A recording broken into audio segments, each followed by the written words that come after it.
네, 반갑습니다. 저는 사무엘조 목사라고 하고요. 제 버킷리스트 중에 하나가 소극장에서 설교하는 거였는데 오늘 그 소원이 이루어지네요. 네, 너무나 반갑고요. 저는 제 소개를 잠깐만 하자면 제가 이제 허락된 시간이 있기 때문에 제가 이제 사무엘조라는 이름을 쓰게 된 것은요. 저는 2살 때 백혈병에 걸리게 됩니다. 그 불신자 가정이었던 저희 부모님들께서 제가 백혈병에 걸리니까 저는 울산광역시에 태어나서 분화해서 자란 전형적인 경상도 남자거든요. 그런데 제가 경상도 남자 중에 말이 제일 빠릅니다. 그렇기 때문에 여러분이 말이 너무 빠르다 이러시면 저에게 이제 손을 들어 표시를 해주셔야 제가 네, 굉장한 수다쟁이기 때문에 평소에 그렇게 안 보이지만 그래서 경상도에서 태어났는데 불신자 가정에서 태어났는데 2살 때 백혈병에 걸리게 되니까 지역병원에 갔다가 도저히 고칠 수 없다. 현대의학으로는 안 된다. 그때는 향암 치료도 없었고 뭣도 없었고 아무것도 안 됐기 때문에 미국에 가면 될지도 몰라. 이 정도의 희망 고문. 그러나 이제 포기할 수 없었던 저희 부모님의 바람에 따라서 서울에 있는 서울대학병원에 입원을 했지만 그 당시에 저 말고도 백혈병에 걸린 10명의 아기들이 있었습니다. 근데 그 아기들이 소식을 들어보니 다 죽었다고 하더라고요. 그래서 유일한 생존자, 그 생존자 출신인데 그때 저는 이제 부모님들이 저랑 상의도 안 하시고 마음대로 서원을 하셔가지고 얘를 살려주시면 얘를 주의 종으로 바치겠다. 자기들이 가야 될 거 아닙니까? 자기들이 얘를 살려주시면 본인들이 목회를 하겠습니다. 이렇게 해서 기도를 하셨어야지. 얘를 살려주시면 얘를 바치겠습니다. 이렇게 서원을 하시는 바람에 제가 이제 나왔고 그때부터 코각교에서 이제 목회자의 길을 가게 된 거예요. 그런데 제가 이제 저희 IMF 때 저희 아버님이 또 사업을 막 하시려고 하시다가 싹 말아 드셔가지고 너무나 힘드셨는데 그때 하나님이 자비를 베푸셔서 저를 아무도 모르는 분의 손에 이끌려서 캐나다 토론토로 유학을 보내시게 된 거예요. 근데 갔는데 제 이름이 이제 한국 이름이 조현성이거든요. 그런데 수업을 들으러 가니까 이제 출석을 부르잖아요. 그런데 이제 미국 분들이 제 이름을 너무 힘들게 불러요. 희운 세용 초. 그러니까 처음에는 희운 씨용 초 하니까 막 너무 발음이 힘드니까 너 영어 이름을 반드시 이렇게 지어와라. 안 그러면 학점 안 줄 거다. 막 협박을 하시더라고요. 그래서 제가 저희 이제 그때 성기도 담임 목사님께 제 이렇게 영어 이름을 지어오라는데 뭐라고 할까요? 그러니까 제 이제 이런 삶의 스토리를 아시는 분이 너는 서원에서 얻은 아들이니까 사무엘이라고 하면 좋겠다. 그래서 그때부터 사무엘이라는 이름을 이제 붙여서 부르게 됐고요. 한국에 나와서도 좀 있어 보이려고 사무엘조라고 했는데, 네, 어쨌든 간에 저는 이제 사무엘조로 이렇게 목회자로 활동을 하게 됐고 제 이름이 그래요. 그래서 이제 여러 가지 이제 삶의 스토리는 있지만 제가 이제 미국에서 토론토에서 하고 또 은혜를 베푸셔서 뉴욕에서 공부를 하고 그러다가 이제 15년 전에 한국에 나왔고요. 또 지금은 이제 제주살이를 8년째 결혼을 하고 나서 제주살이를 8년째 하고 있고 또 다음 이제 스텝을 위해서 준비하고 있는 가운데 있습니다. 제가 이렇게 이제 제주도에서 이제 엊그제 이제 어제 올라왔거든요. 그래서 제주도에서 이렇게 올라왔는데 제가 제주도에서 한 8년 정도를 이렇게 살다 보니까 참 재미난 것이 하나가 있는데 여러분 아실지도 모르겠지만 괜당 문화라는 게 제주도에 있습니다. 혹시 들어보셨나요? 괜당 문화. 이 괜당 문화라는 것은 학연, 지연, 혈연을 넘어서는 친족 문화를 가리켜서 괜당 문화라고 합니다. 그래서 이제 괜다라는 말을 우리가 보통 쓰잖아요. 이렇게 뭐 팔을 괜다라든지 이런 괜다에서 나온 것이 괜당 문화인데 그곳에서는 이런 삼촌, 그러니까 촌수로 삼촌 안에 있는 분들이 서로 모여서 많이들 살아요. 그러다 보니까 이렇게 삼촌이 살고 또 건너가 보면 또 삼촌이고 또 건너가면 삼촌이고 그래서 이 친척, 친지 문화로 구성되어 있는 이 문화의 삶을 괜당 문화라고 하는 거예요. 그러다 보니까 다 이렇게 촌수가 삼촌 이내다 보니까 식당에 가도 우리는 여기를 이제 제주도에서는 여기를 육지라고 부르거든요. 그래서 이제 육지에 오면 저는 이제 부산 사람이기 때문에 이모 뭐 갖다 주세요 하지만 제주도에서는 삼촌이라고 불러요. 그래서 남자든 여자든 삼촌 이렇게 호칭을 해요. 그래서 그런 괜당 문화가 있는 곳에서 한 8년 정도를 생활을 했는데 물론 이제 저는 타지 사람이기 때문에 그분들에게는 육지 것들이라는 표현으로 불리기도 합니다. 왜냐하면 육지의 사람들이 와서 자기의 산업들을 다 빼앗고 모든 그런 개발을 자기들 마음대로 하고 자기들에게 너무나 불편함들을 많이 주었다라는 그런 뜻으로 저희를 좀 낮춰서 비하하는 육지 것이라고 이렇게 부르는데, 그런 이제 삶을 한 8년을 했는데, 그런 괜당 문화로 살아가는 사람들의 삶을 이렇게 보면 물론 함께 의지를 할 수 있고 또 이렇게 친지들이기 때문에 여러 가지 도움을 많이 받을 수 있는 장점은 있지만, 그러나 익명성이 갖는 장점이 없다는 것이죠. 무슨 말이냐? 서로의 삶이 너무나 많이 노출돼 있다 보니까 그날 저녁에 저 집에 어떤 반찬이 어떻게 올라왔다까지도 알 수 있고, 심지어는 그날 저녁에 이 집이 부부관계를 했다 안 했다까지도 노출이 되어져 버리는, 굉장히 정말로 저는 처음에 굉장히 쇼킹한 그런 문화였거든요. 그런 이제 문화를 발견할 수도 있었다라는 것이에요. 그래서 굉장히 어떤 일들이 일어나면 소문이 너무너무 빨리 퍼지는 거예요. 저는 이제 서귀포에서 이렇게 중문에서 교회를 개척해서 했고요. 또 저희 집은 이 서귀포 가장 구시가지 중심부에 있었는데, 예를 들어서 저희 성도 중에 어떤 분이 어떤 일이 일어나잖아요. 그러면은 곧바로 그 다음날 제주시 저기 북쪽에 공항에 있는 제주시에 있는 분들에게까지도 그 소식이 알려져 있을 정도로 굉장히 사생활이 없는, 노출이 되어 있는 그런 삶이더라고요. 그래서 어떤 청년에게 그런 얘기를 들은 적이 있어요. 이제 새로운 사람을 만나고 싶어가지고 소개팅을 받아서 나갔는데 알고 보니까 그 여자분이 자기 사촌의 전 애인이었더라. 깜짝 놀라가지고 도저히 이 안에서는 연애를 하는 게 힘들겠구나 싶어가지고 이제 타지 육지에 와서 소개팅을 받았다, 이런 이야기도 있었는데, 그 정도로 여러 가지 사생활이 노출되어 있는 것이 빈번한 그런 문화를 가진 그런 곳입니다. 여러분 한번 생각해 보십시오. 여러분들이 만약에 이렇게 여러분의 동네에 살고 있는데 여러분 옆집이, 뒷집이, 앞집이 모두가 친척이라면 여러분들은 좋으시겠어요? 좋지 않으시겠어요? 어떠세요? 저는 어릴 적에는 이제 사촌 뭐 이렇게 형 동생들 누나들하고 이렇게 보내면 그것이 너무 즐거웠기 때문에 참 그게 좋은 건 줄 알았어요. 그래서 저희 어머니한테도 엄마, 우리가 이렇게 같이 사촌들끼리 같이 이렇게 모여가지고 그를 뭐 집성촌이라 하나요? 이런 식으로 이렇게 모여서 살면 너무나 좋을 것 같아. 그러니까 저희 엄마가 표정이 굳어지더니 그게 아닐걸? 그런데 그게 처음에 그랬던 제가 나중에 성장하고 보고 이 제주살이를 해보니 과연 좋은 것만은 아닐 수도 있겠구나, 이제 이 생각이 들더라고요.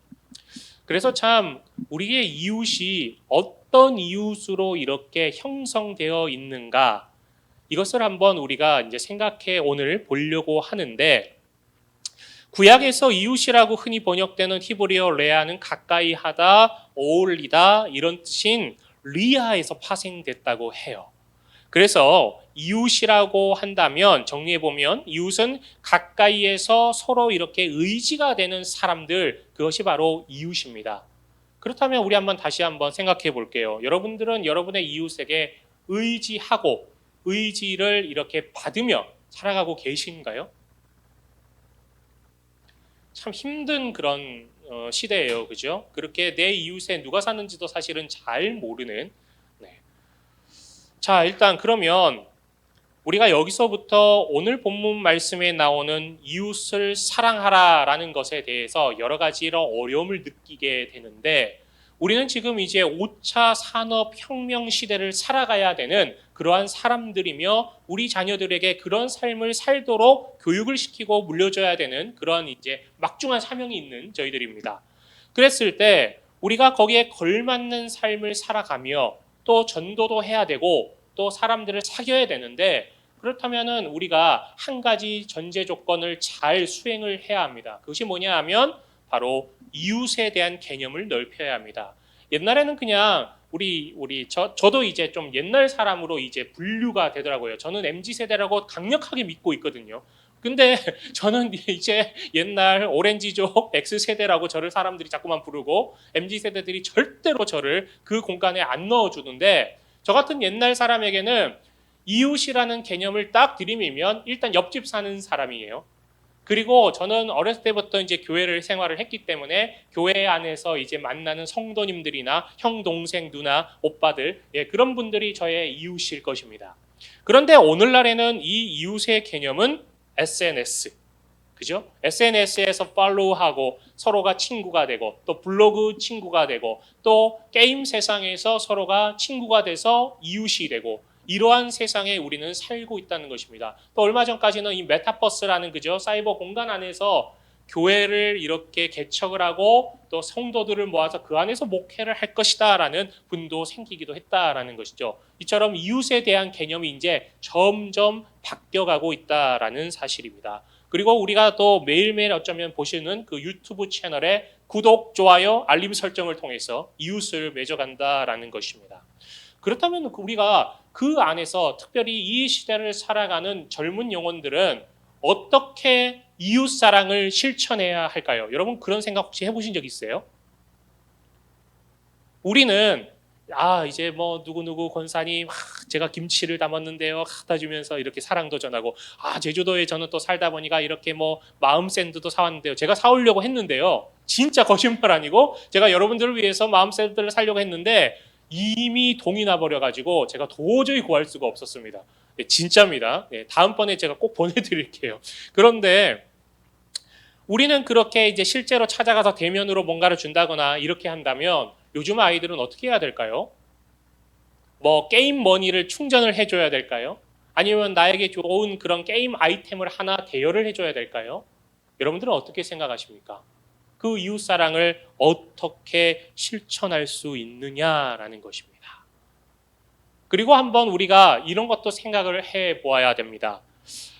하나님께서 예수님의 그 입술을 통해서 우리들에게 이웃을 사랑하라라고 명령하셨다면 그렇다면 이웃을 사랑하지 않는 것은 죄인가 아닌가? 여러분 어떻게 생각하세요? 이웃을 사랑하지 않는 것은 죄라고 생각하십니까? 아니라고 생각하십니까? 성경에서 죄를 크게 두 가지로 나누는 어떤 기준들을 이렇게 생각해 본다면 첫째는 영어로 sin of commission이라고 부르는 하지 말아야 할 것.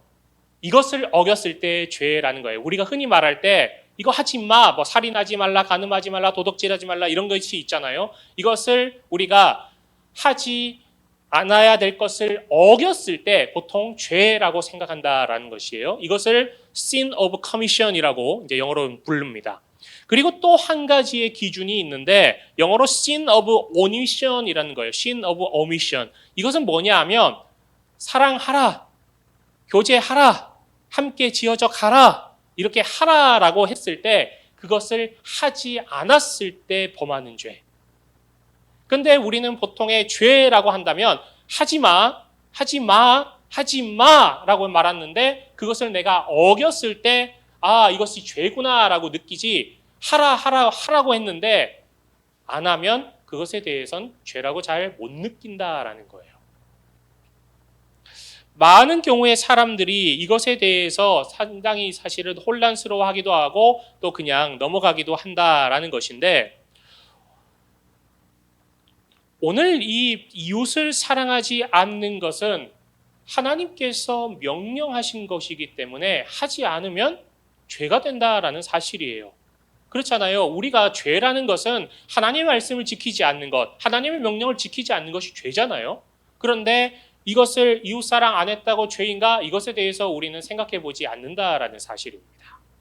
이것은 분명히 하나님의 명령인데 이 명령에 대해서 우리는 너무나 소홀히 생각하거나 그냥 지나가는 말 정도로 생각하기가 쉽다라는 것입니다. 그래서 오늘 이것에 대해서 우리가 함께 생각해 볼 때 오늘 본문에 나오는 바로 그 유명한 소위 선한 사마리아인의 이 비유를 가지고 우리가 함께 잠깐 생각해 보려고 하는 것입니다. 오늘 이 본문의 말씀은 신앙생활을 계속해 오셨다면 여러분들 너무나 잘 아실 테니까 간략하게만 이제 신앙생활을 오래 하지 않았던 분들을 위해서 소개를 하자면 한 율법학자가 예수님께 와서 중요한 질문을 하게 되는데 어떻게 하면 영생을 얻을 수 있습니까? 라는 질문을 하는 것이죠. 이것을 좀 더 쉽게 말해보면 어떻게 하면 영원한 생명을 얻을 수 있습니까? 어떻게 하면 구원받을 수 있습니까? 라고 질문을 하는 것입니다. 가장 중요한, 우리가 그리스도인으로서 가장 중요한 질문을 예수님께서 한 율법학자로부터 받았다라는 사실입니다. 이것이 근데 문제는 이 율법학자가 이것에 대한 해답을 찾지 못해서 이것을 답을 몰라서 그랬다는 것이 아니라는 것이에요. 알는데, 본인은 아는데 예수님께 한번 질문을 드려가지고 예수님을 어떻게 좀 공격해보고자, 아니면 자신이 좀 뭔가 옳게 보이고자 하는 의도성을 가지고 지금 질문했다라는 것입니다. 그때 예수님께서는 이 질문을 들으신 다음에 그 의도를 아시고 도리어 반문을 하시게 되죠. 율법에 뭐라고 하니? 라고 지금 율법에 무엇이라 기록되어 있으며 내가 어떻게 읽느냐라고 다시 반문을 해보십니다. 이때 율법자가 당당하게 말합니다. 왜? 답을 알고 있기 때문에요. 내 마음을 다하여 목숨을 다하여 힘을 다하여 뜻을 다하여 주 너의 하나님을 사랑하고 또한 내 이웃을 내가 자신같이 사랑하라라고 하였나이다 라고 이렇게 당당하게 대답을 합니다. 그러자 예수님께서 그 말씀을 딱 들으신 후에 옳게 말하였다, 그리고 이를 행하라라고 하시고 그러면 살리라라고 말씀을 하십니다. 자, 우리가 이것을 잘 기억해야 됩니다. 예수님께서 일단 이 말씀을 다 들으시고 그럴 것을 행하라고 하셨고 그러면 살리라고 한 것입니다. 다시 말하면 그것을 행하지 않으면 어떻게 될까요? 죽는 거예요. 사망에 이르는 것입니다. 무슨 말씀인지 아시겠습니까, 여러분? 굉장히 중요하다라는 것입니다. 우리가 하지 말라에 대해서 어기면 죄라고 생각하지만 하라고 말씀하신 것에 대해서는 별로 중요하게 생각하지 않고 넘어갔는데 오늘 예수님의 말씀을 본다면 사랑하라, 이웃을 사랑하라 라고 했는데 안 하면 죽는다는 거예요. 사망에 이른다는 거예요. 영원한 생명을 얻지 못하는 거다라는 것입니다. 이것을 우리는 좀 잘 생각을 해보아야 됩니다. 그러자 이제 율법학자의 두 번째 질문이 이어져요. 내 이웃이 그럼 누굽니까? 그런데 이것도 본인은 본인 스스로가 답을 내린 상태로 물어보는 것이에요. 자신이 옳게 보이려고 의도성을 가지고 물어보는 것이죠.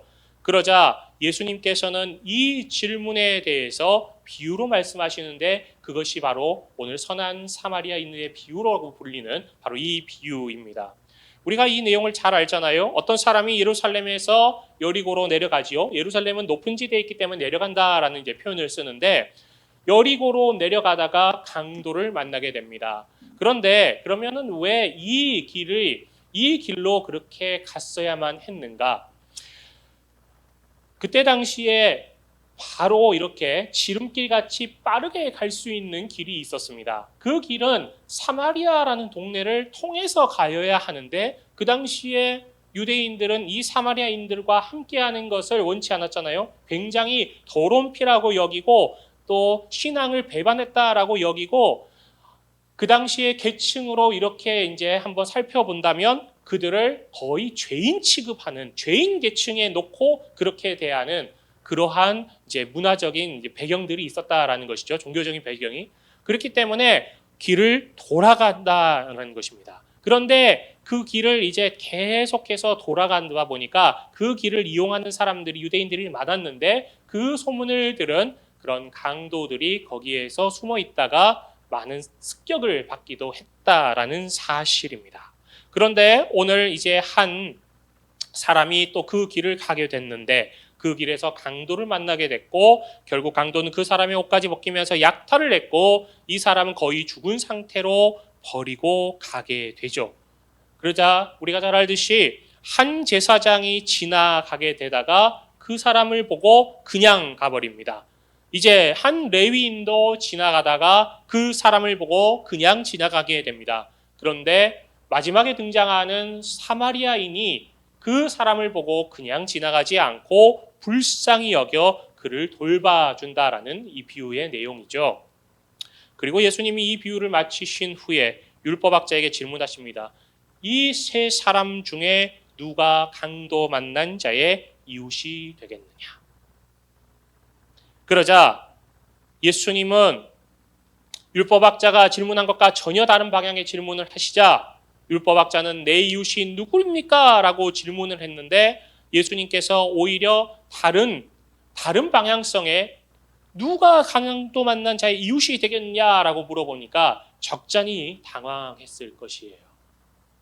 나는 어떤 사람의 이웃이 있으면 좋겠다라고 생각하며 살아왔는데 내 이웃은 이런 사람이어야지라고 생각해 왔는데 오히려 너는 누구의 이웃이 될 것이냐? 이러한 의도성을 가지고 예수님께서 반문하시자 율법학자가 대단히 아마도 적잖이 당황했을 것입니다. 여러분 혹시 그런 생각을 해본 적 있습니까? 내 이웃은 누가 되어야 한다. 혹은 나는 누구의 이웃이 될 것인가? 보통 여러분은 이웃을 사랑하고 할 때 어떻게 생각하십니까? 내가 사랑할 이웃이 누군지를 규정하고자 하십니까? 아니면 그 상대의 배경이나 학벌이나 여러 가지 형편을 다 물리치고 그냥 그 사람을 사랑해야겠다라고 생각하십니까? 참 어려운 문제지요, 그죠? 하나님은 내 이웃을 내 몸과 같이 사랑하라고 명령을 하십니다. 그런데 사람들은 이 명령을 들을 때 율법학자 같이 내가 내 몸과 같이 사랑해야 될 이웃이 누구일까? 그것을 고르고 있다라는 사실이에요. 나도 모르게 자꾸만 고르고 있다라는 것이에요. 그래서 리스트를 쭉 휴대전화 리스트를 쭉 이렇게 보면서 이는 이래서 안 돼, 이는 교회 다니니까 안 돼, 이는 뭐라서 안 돼, 이는 뭐라서 안 돼, 이는 뭐라서 안 돼. 내 이웃으로 사랑할 사람이 자꾸 없더라는 거예요. 저와 여러분은 혹시 그러시지 않으세요? 저는 어느 날 이렇게 휴대폰을 이렇게 리스트를 쭉 훑어보다가 야, 내가 진짜 이렇게 내 이웃으로 사랑할 사람이 없는가? 제 스스로가 자꾸 반문을 하게 되더라고요. 이는 이래서 안 만나, 이는 이래서 연락 안 해, 이는 이래가지고 안 친해, 이는 이래서 이렇게 만남이 힘들 것 같아, 이는 카톡을 보내면 너무 답변이 길으니까 하고 싶지 않아. 우리가 오늘 본문에 다시 돌아와서 예수님의 비유를 보면 먼저 제사장과 레위인이 등장을 해요. 자, 이 사람들은 여러분이 잘 알듯이 예루살렘 성전에서 백성들을 위하여 하나님을 섬기는 사람들 아니에요? 지금으로 말하면 어마어마한 종교인, 어마어마한 목회자, 어마어마한 선교사님일 수 있을 거예요. 이 분들은 아마도 이제 성전에 가서 그 성전에서 자기들에게 주어진 의무를 다 마치고 내려오는 그러한 분들이었을 것입니다. 만약에 저에게 이렇게 그것을 적용해 본다면 제가 만약에 풀타임 사역자로 이렇게 사역을 한다면 화, 수, 목, 금, 토 주일까지 잘 섬기고 월요일에는 쉬는 날이니까 이렇게 집에 가고 있는 그런 날일 수도 있습니다. 파트타임 전도사로 생각해 본다면 이제 수요일 예배, 금요일 예배, 주일 예배만 잘 섬겼으니까 나머지 날 쉬는 날 중에 이제 그날은 쉬니까 이렇게 내려오는 기간이었을 것입니다. 그 의미권을 지키고 이제 어딘가로 가고 있는 그런 사람들이었을 것입니다. 우리가 이제 이 사람들을 다시 한번 잠깐 생각해 볼 때 먼저 제사장이 그 길을 지나갔습니다. 강도 만난 사람을 봅니다. 얼마나 놀랬겠어요, 그죠? 아, 강도 만난 사람이 저렇게 피를 철철 흘리며 죽어가고 있구나. 보통 사람들은 우리 같으면은 이제 그런 위험의 상황에서 다른 거 생각하지 말고 그 사람을 위해서 다가가고 이 사람이 지금 괜찮은지 살펴보고 119에 전화를 해보든지 아니면 주위 사람들에게 도움을 청하든지 그랬을 거 아닙니까? 그런데 이분은 그냥 강도 만난 사람을 보고 피하여 도망갑니다. 이 비유를 듣고 있었던 율법학자는 어쩌면 크게 실망했을지도 모릅니다. 아니 어떻게 이 사람이 이럴 수가 있어. 그렇게 존경을 받고 그렇게 사회적인 명망이 있고 그렇게 하나님에 대해서 잘 안다는 이 사람이 어떻게 그냥 이렇게 도와주지도 않고 그냥 갈 수 있지? 이렇게 생각했을지도 모릅니다.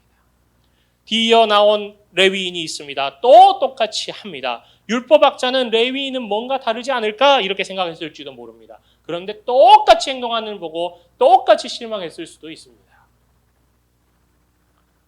제사장이나 레위인 이 두 사람들은 강도 만난 사람이 죽어가는 상관 안 합니다.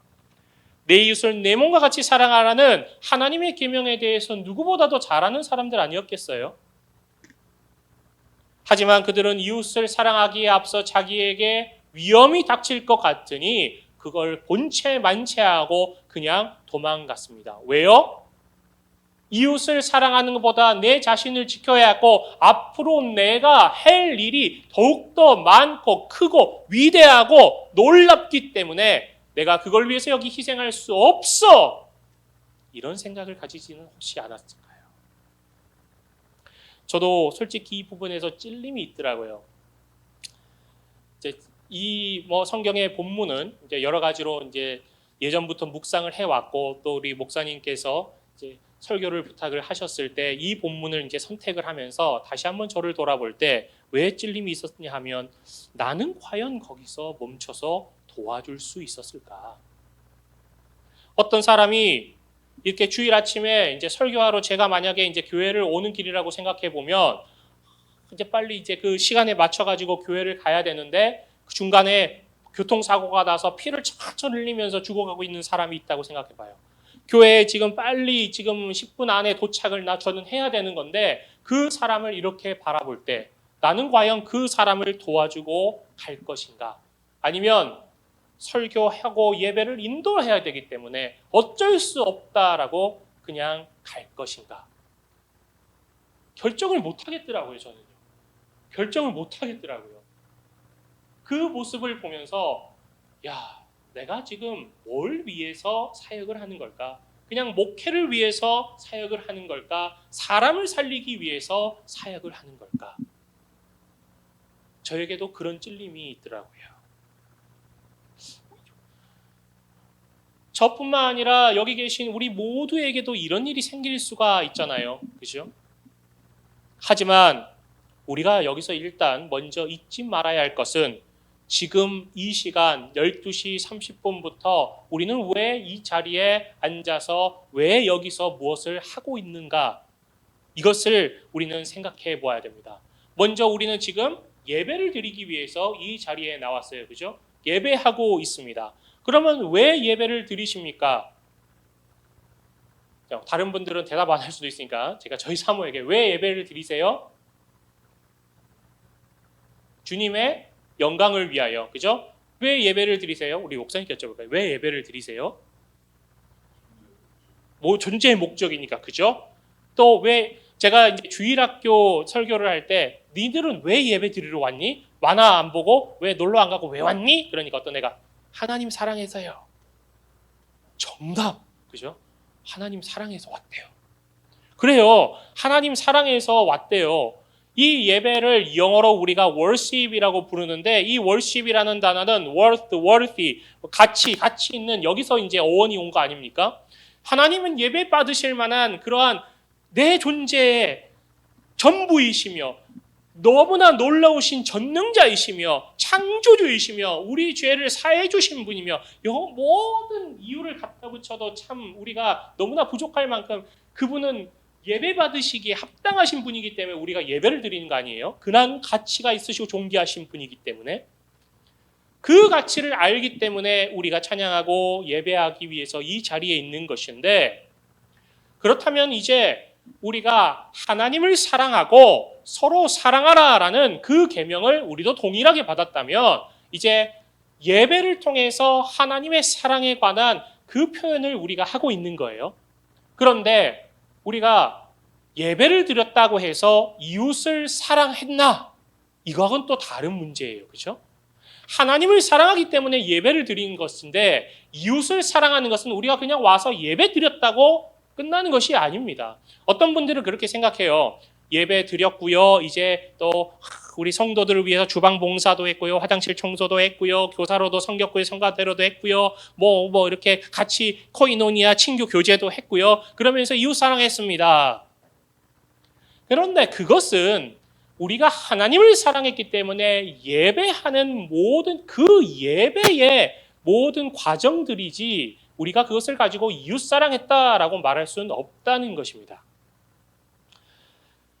하나님께서는 이웃을 사랑한다면 하나님을 사랑하는 것처럼 이웃을 귀하게 여기는 태도로 우리 삶의 터전에 나가서 그것을 행하라고 오늘 말씀하고 있는 것이에요. 나의 이웃은 하나님처럼 그런 가치 있는 분께서 가치 있게 또 지으셨기 때문에 우리와 동일하게 그 이웃들도 가치 있게 지으셨기 때문에 그들을 가치 있게 섬겨야 하는 것이 서로 사랑하는 것이다 라고 오늘 말씀해 주고 계시는 것입니다. 예전에 필라델피아에서 몇 년 전에 지하철 안에서 살인사건이 한 가지가 일어나게 됩니다. 그런데 처음부터 살인이 된 것은 아니고 지하철 안에 출근을 하던 한 여자분을 노숙인이 계속 폭력을 행사하고 있었다고 해요. 그런데 통근 열차였기 때문에 많은 사람들이 그 안에 있었을 거 아니에요. 그런데 한 사람도 나서서 말리거나 그렇게 그것을 수습하는 사람이 없이 모두가 핸드폰을 들고 다 이렇게 찍고 있더래요. 심지어는 어떤 분들은 자기 유튜브 채널을 그것을 생중계하기도 했다라는 것입니다.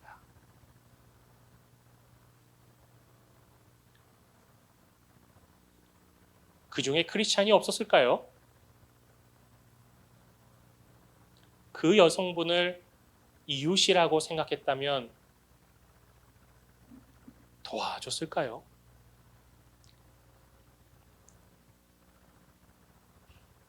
내가 그 자리에 끼어들어서 어떤 피해를 당하겠지 이 생각이 더 들었겠죠. 그죠? 내 구독자 수를 더 늘려야겠지. 오늘 예수님께서 마지막 비유에서 마지막으로 소개하신 분은 바로 사마리아 사람입니다. 이 사람은 다른 사람들과 다르게 불쌍한 마음을 가지고 가서 상처를 기름과 포도주로 닦아주고 싸매고 자기 짐승에 대어 주막까지 데리고 와서 돌보아주고 모자라면 돌아오는 길에 다시 그 값을 치르겠다라고 약속까지 하는 복이 드문 사람이었다는 것이죠. 이 이야기를 들으면서 아마도 율법학자의 마음은 불편했을 것이에요. 왜? 유대인과 사마리아인의 그 관계 때문에. 하필이면 예수님이 비유를 들어도 왜 사마리아 사람의 비유를 들어? 불편했을 거예요. 그죠?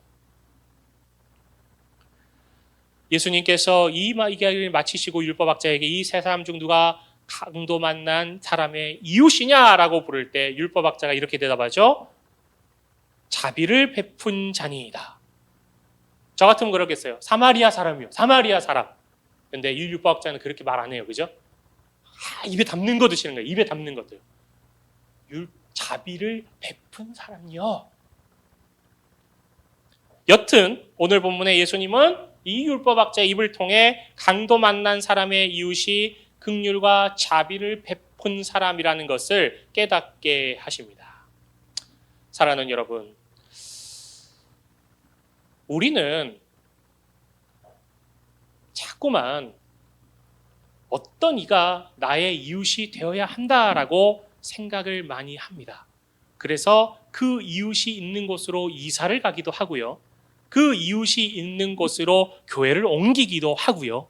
그 이웃이 있는 곳에 비즈니스를 차리기도 합니다. 근데 내가 이 강도 만난 사람의 이웃, 내가 고통받고 있는 사람의 이웃, 내가 정말로 힘이 되어줘야 할 것 같은 죄의 노예로 사망의 그늘에 앉아있는 그 영혼들의 이웃이 되어줘야겠다라고 생각한다면 우리의 삶은 완전히 180도 바뀔 것입니다.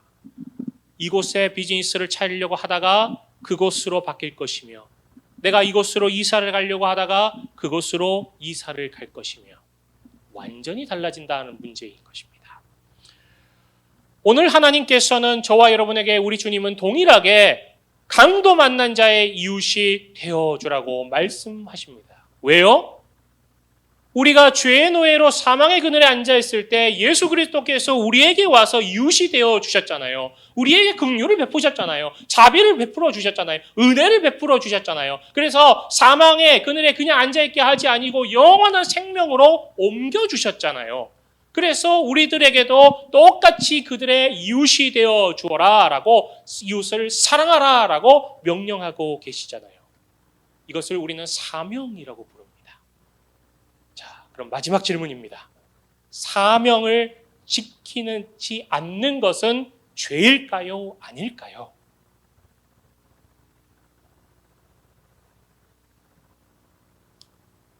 저는 이 질문이 저에게는 굉장히 심각한 질문으로 다가오게 됐는데요. 저는 사명을 지키지 않으면 죄라고 이렇게 느끼지 못했던 목회자였던 것 같아요. 사명의 무거움, 사명은 지켜야 돼, 사명이 있어, 이런 사명을 주셨어 라는 것을 설교도 하고 제 스스로가 이야기도 많이 하고 다른 사람에게도 많이 권유를 했지만 사명을 안 지키는 것은 죄다, 이렇게 생각해 본 적은 단 한 번도 없는 것 같아요. 여러분 어떻게 생각하십니까?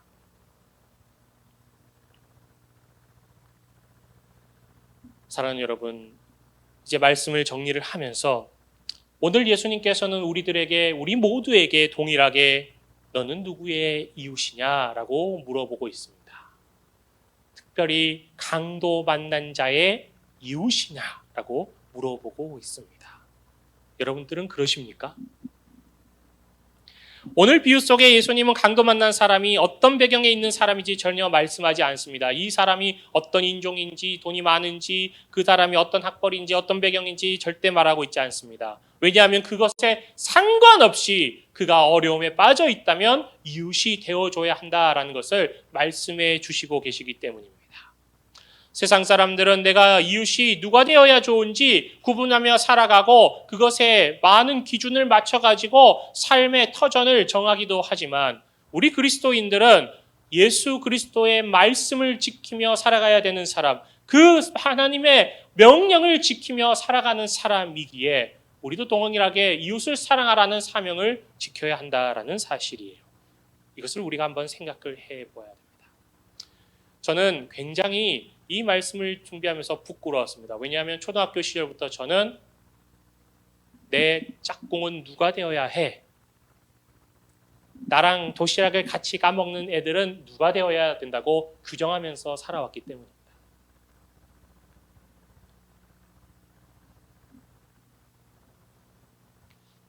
사랑하는 여러분, 우리가 이것저것 다른 것들을 생각하는 것이 아니라 그리스도인들이 예수님과 같이 다른 사람들을 어떤 기준을 갖지 않고 내 몸과 같이 섬기며 내 몸과 같이 여기며 예수님께서 말씀하셨던 그 사명, 이웃을 사랑하라, 이것을 온전하게 지키며 그것을 위해서 저희들의 모든 것들을 내어놓을 줄도 아는 그런 사람으로서 이 시대를 살아가는 저 여러분 다 되시기를 주님의 이름으로 축원을 드립니다. 기도하겠습니다. 고마우신 주님, 참으로 감사합니다.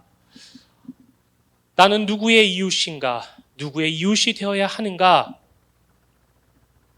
어쩌면 이 질문만 하고 아무것도 하지 않고 있는 우리들의 모습을 돌아봅니다. 내 기준에 맞는 사람만이 내 이웃이 아니라 내 삶에 허락하신 모든 이들을 사랑해야 함을 말씀해 주셨사오니 오늘 각자의 삶의 자리에서 만나는 모든 이웃들에게 주님의 그 사랑과 은혜와 복음을 전할 수 있는 용기를 허락하여 주시옵소서. 과도한 욕심이 우리 스스로를 괴롭히고 자신이 세워놓은 기준대로 주님을 섬기기에 급급함으로 살아왔다면, 그런 모습이 조금이라도 우리 안에 있었다면 이제 그것을 다 벗어놓고 예수님이 우리에게 하셨던 것처럼 우리도 그 영혼들을 향해 다가가 그들의 이웃이 되어주고 이웃을 사랑할 줄 아는 저희들 되게 도와주시옵소서. 주님께서 허락하신 은혜 안에 우리가 서로 의지하며 또 우리가 서로 지어져가는 우리 교회가 될 수 있도록 주님께서 인도하여 주시옵소서. 모든 것 감사드리며 살아계신 우리 구주 예수님의 이름으로 기도드립니다. 아멘.